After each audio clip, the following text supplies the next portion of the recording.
Hi, this is State Senator Jamie Eldridge. Welcome to another edition of Half Hour on the Hill, my cable TV show.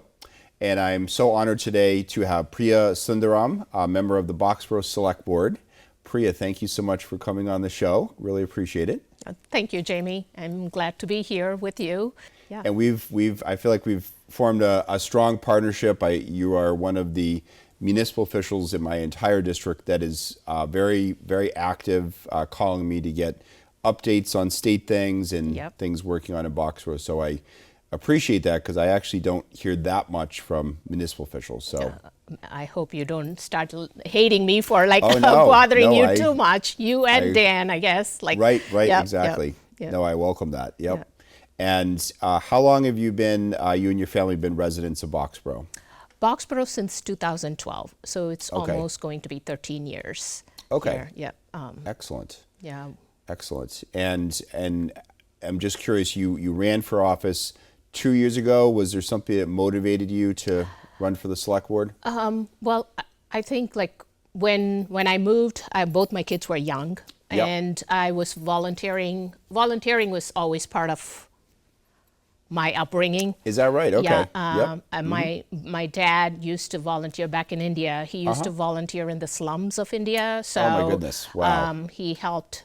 I mean, he would run their volleyball coaching and tournaments, and then he would do at nighttime. He would teach them for their skills in terms of different engineering skills and hands-on stuff. So I always volunteered with him in those things. So that was one of the things that I took with me. So when my kids were little, I used to volunteer for their STEM programs, like their destination imagination programs, as well as the first robotics and their robotics teams that they used to compete in. So once they kind of moved on and and went to high school, they didn't need my support, I guess, that much.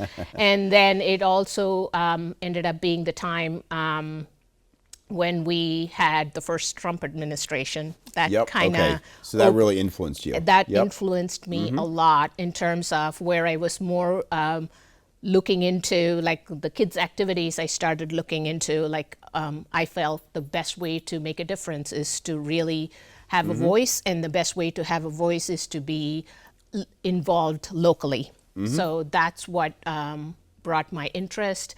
And COVID hit, and then it also made it even even more of a serious issue in terms of being involved locally. So I joined the finance committee at that point in Boxborough, and I was with the finance committee for a couple of years before I've segued into running for the select board. Sure.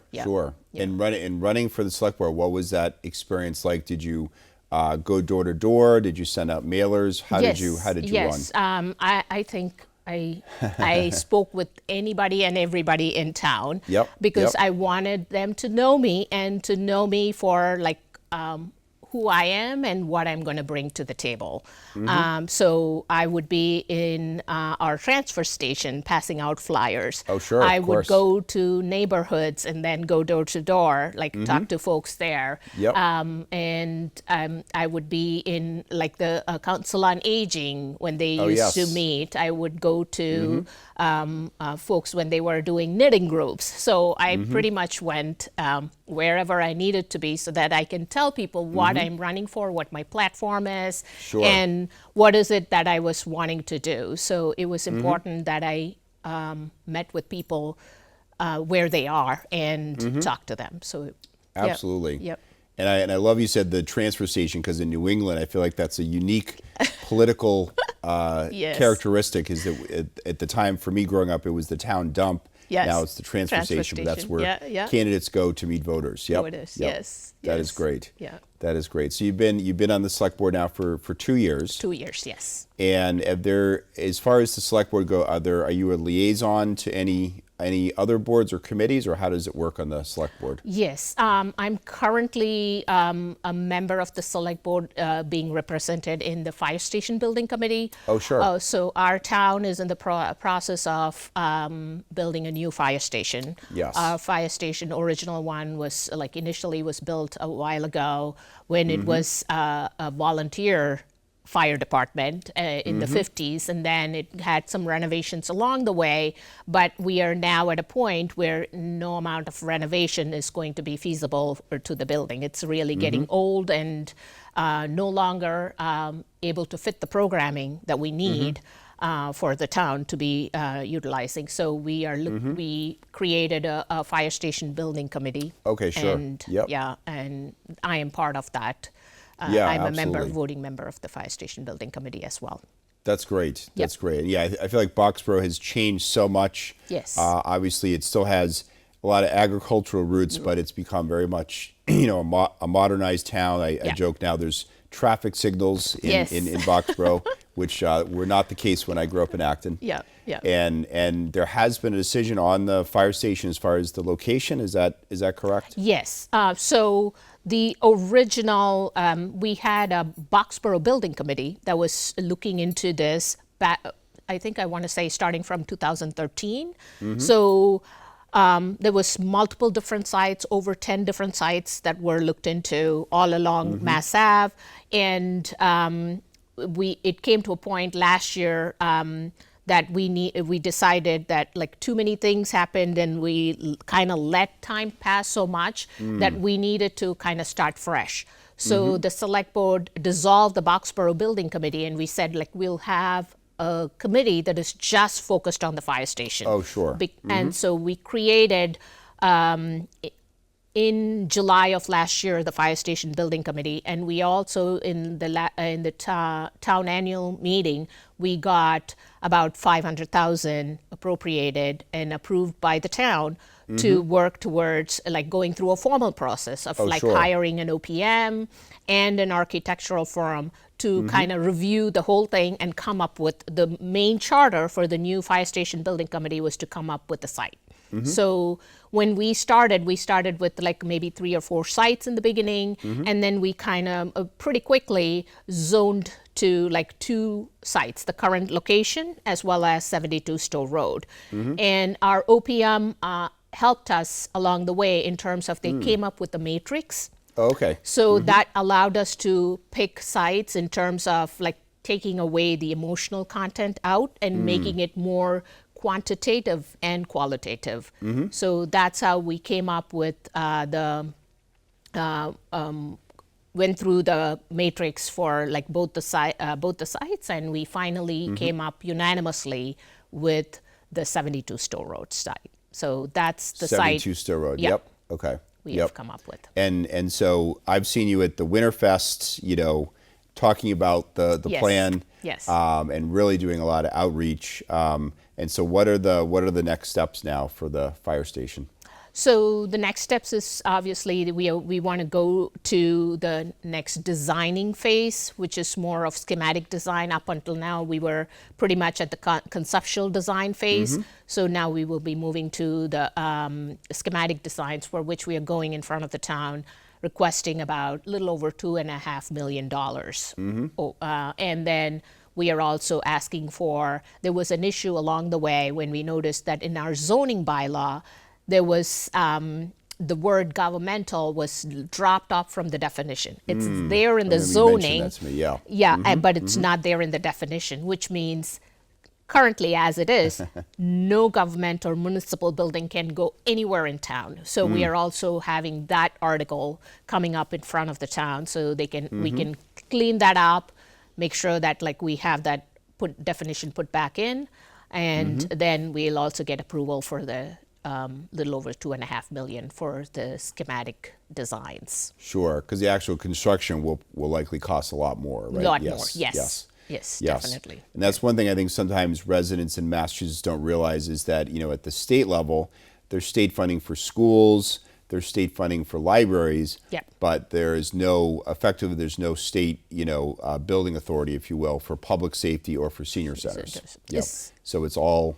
at the local level. Yep. So. And Yep. is there a will with the state, like to have something like that in the future? Is that There something? are bills to file it. I think, of course, what would be the revenue source? Could it be part of the sales tax, which is Yeah. partly how the Yeah. school building program is funded? So Yeah, yeah, because our state is quite old.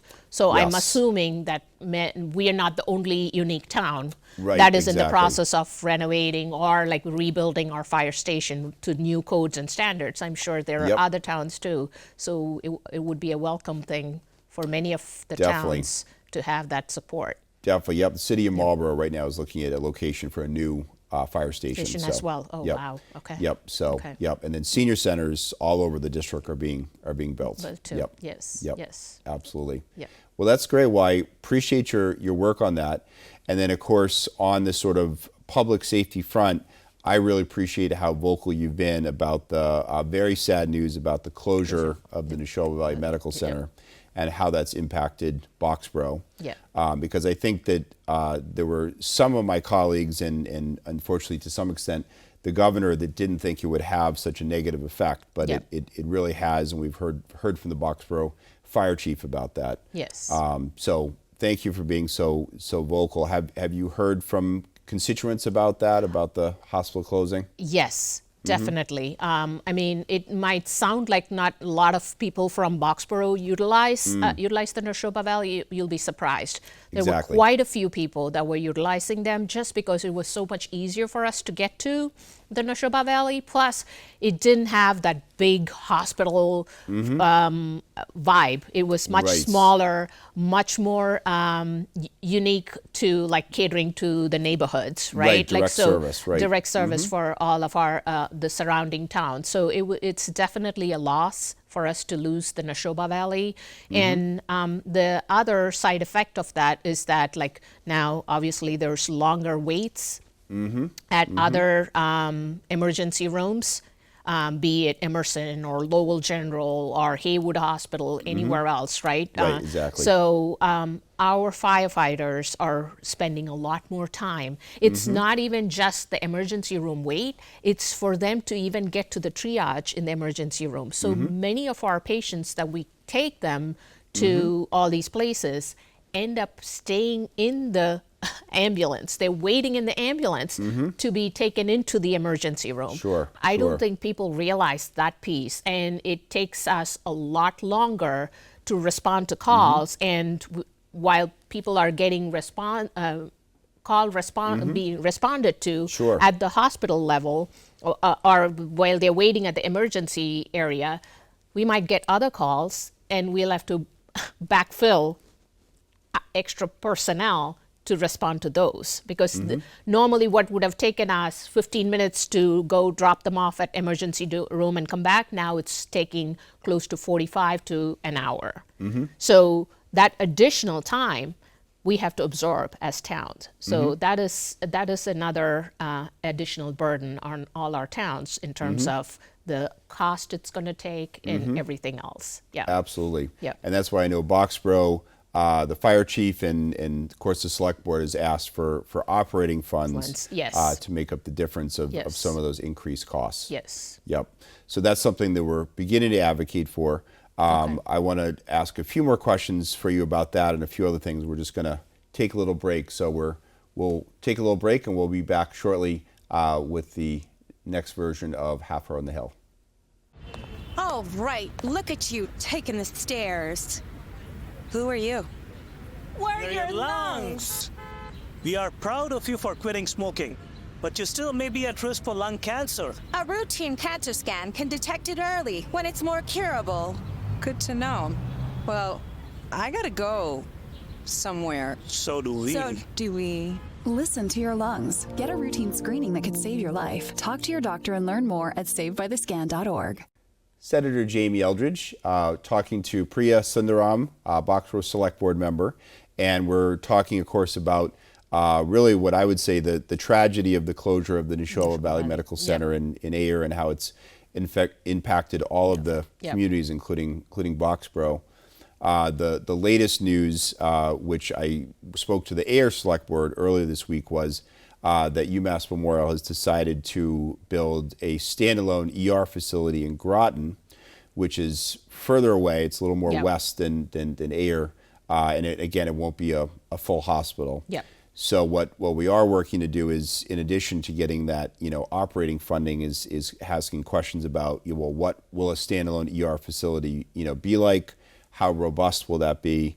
And eventually, can we try to find perhaps another hospital operator to serve this region? Okay. So, but I appreciate you being vocal and Boxborough being vocal, because what came out this week is the governor has filed a supplemental budget Yep. that includes $10 million for extraordinary costs for communities that have been negatively impacted by health service or healthcare cuts. Okay.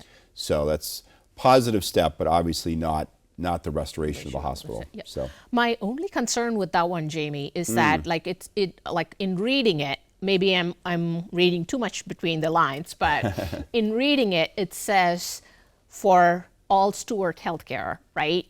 Hospital closure. It almost feels like majority of the funding will go towards Norwood in that area where they had closures Right, there, in Stu, Boston. in Yeah. Boston. So how much can we really depend upon that? Yep. It doesn't look like we are going to get much from that based on what I'm reading. I could be totally That's- wrong. I would love to be proved totally wrong with that, but that's my concern, is that compared to Boston, like they are such a big, they are a whale. right, We are like exactly. a little grill, right? Like Right, so right, 15 small communities out here. communities. Yep. So I don't know. So is there anything else that the legislature can do for us, little communities, little people who don't Right. have as big a voice like a Boston or a Norwood or some of those bigger communities have? So right. yeah. And I'm so glad you asked that, because this is a perfect example of the back and forth between municipal and state officials. Is that we advocated together for this funding. It's not everything we wanted, but it is encouraging. Obviously, it has to pass the House and Senate now. Yep.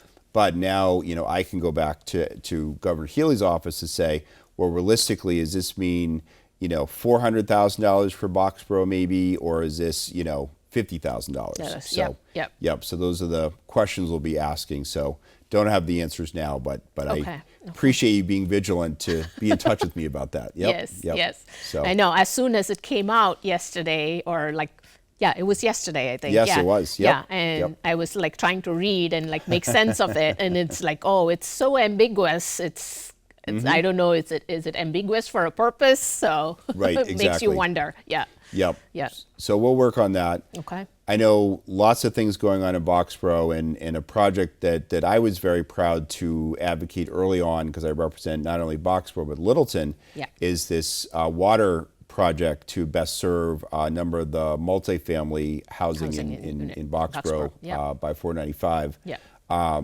What is your sense of where that project's at right now? Well, I mean, we are so thankful to Littleton and Littleton Yes. Water for doing this for us. It's a very much needed project for Boxborough, and I'm hoping this is the first step in a series of other steps eventually that we can have, so that eventually we will have a full-fledged public water supply for the entire Boxborough. For Boxborough, sure. This one, we do have both the municipalities have signed their agreements, and we are ready to hit the ground running with the project.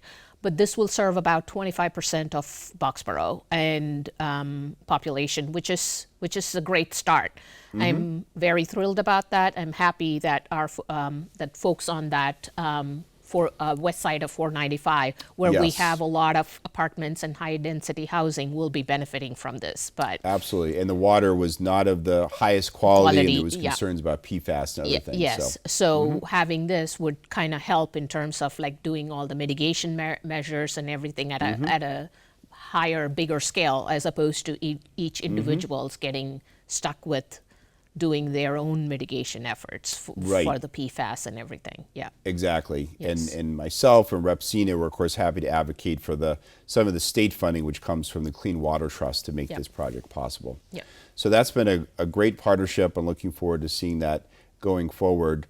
I know there's always talk about sort of Boxborough Center, if you will. Yes. Is there discussion around making that more of a center or any possible development or? Yes. Our Economic Development Committee is working really very closely with the zoning planning and with multiple businesses to see if we can come up with a plan for the revitalization of our town center, as you will, and make sure that we have something in place. But it's a work in progress. Sure. Yep. And hopefully we'll have something soon.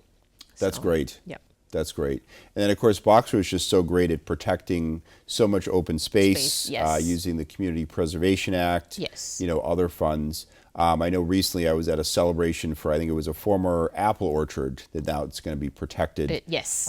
So that's been wonderful to see. Yes. Yep. Yes. I mean, we pride ourselves with our open spaces Yes, and yes. And ability for people to take nature walks, tours, and we want to continue with that in terms of like preserving nature. We are also very environment friendly community, so we want to make sure that anything that we do, there is sustainability and environment attached to it. Like we don't want to do anything, even with the fire station that we are talking about building, we are looking to not have a bigger chunk of the land that we might buy from 72 Store Road cleared. We want to Sure. clear only what is necessary. We want to see if we can maintain as much impervious surfaces as possible. Oh, great, Yeah, great. we are looking to go with geothermal if it's feasible. We are looking to see if we Excellent. can have solar panels put in. So sustainability, climate action, environment is all taken into consideration, and we just became recently green communities thanks Yes, to you. that's That is right. the Boxborough bill. We couldn't was thank great. you enough for that. We take it really seriously, and it's something Yes. that we will always pride ourselves that we want to be an environment friendly community. Absolutely. No, Yeah. it was great to shepherd that bill through the previous session. Yeah. And hopefully that will mean by being a green community, Boxborough will be eligible for state grants that it wasn't eligible for before. Yes. Yep. That's great. Yep. Are there any major economic developments or projects? I know sometimes I hear from projects in the former Cisco buildings about possibly being proposed. Is there anything along Mass Ave that's being discussed? And of course, being boxed by her, sometimes there's concerns about, against development, sometimes for. So I think we're not against development. We are always for sustainable development. sustainable development, sure. I Yep, think that's yep. the biggest thing. So there's lots of things, moving parts right now. I know the 1414, the Lincoln properties, Yes. they are looking to have something built there. So we are working with them and the Mass DEP to make sure, again, Yep. coming into looking at it from an environmental standpoint to make sure that like whatever we are going to do eventually conforms to all of those, right? Absolutely. So at this point we are waiting for all the different parties to come to the table and like come up with a consensus. So Sure, Yeah. sure. And of course, so much of that depends on the infrastructure. So Yeah. pleased to see the work done on the 495 bridge right Yes, now. yes. And whether that could also include, water infrastructure Infrastructure. extensions for this Yes. bigger discussion about, whether Boxborough wants to move towards a public water supply. Yep. Yep. I'm hoping the state would include that as part of that. It's up to you and Dan to advocate for us.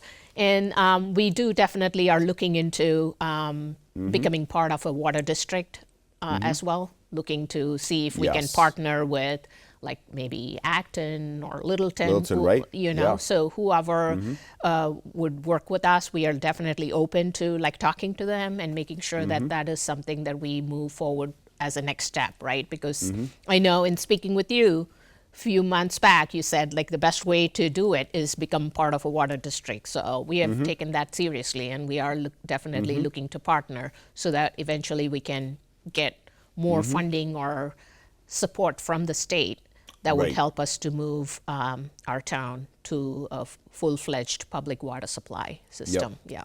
That is excellent. That is excellent. Yeah. Well, I so appreciate your leadership on all these issues, and also for running for the select board. I know in New England there's often a joke that unless you go back 10 generations, you're not a local resident. Yes. For you to be here just 12 or 13 years with your family Yeah. and run, I really appreciate that. And I think also as someone who's very encouraging of immigrants to run for office and to be more involved, Yeah. appreciate you running and serving the people of Boxborough.